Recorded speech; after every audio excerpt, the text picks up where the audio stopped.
The biggest problem is there is really no adequate disposal for fracking water, for either flowback water or production water.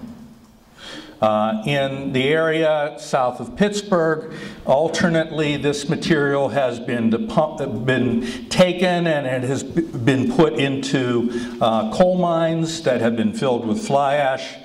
We know with resultant bad outcomes to creek ecosystems.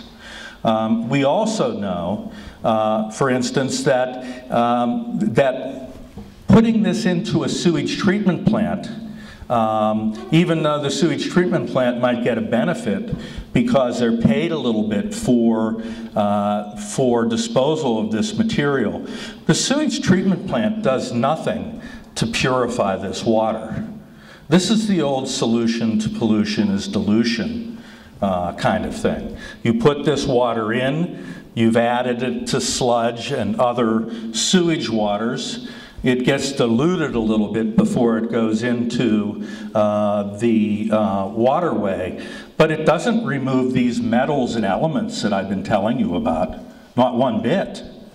In fact, they stay in it.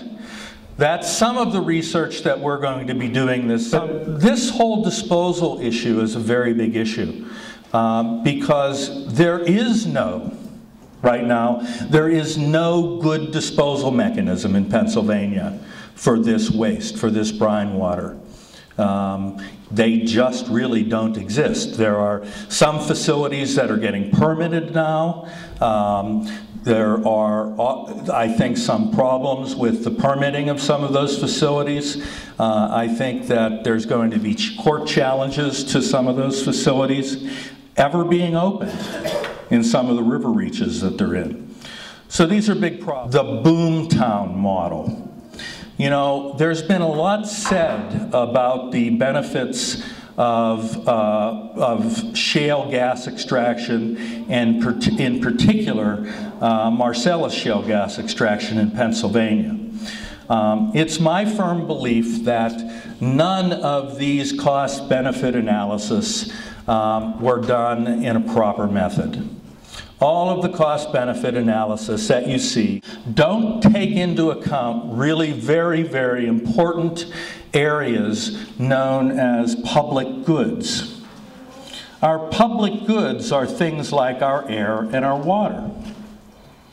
And they don't take into account because they never acknowledge that there will be any air or water impacts.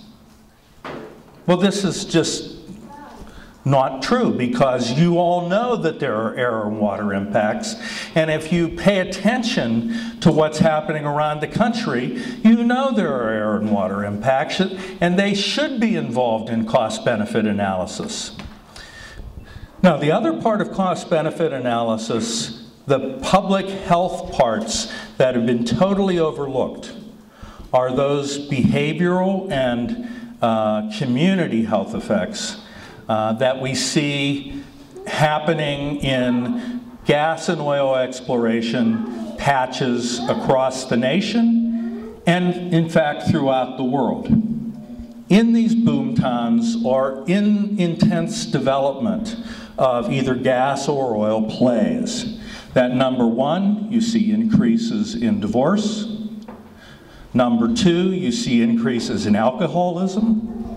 Number three, there are problems with higher mental health caseloads in these areas. Gas exploration puts a real strain on government's ability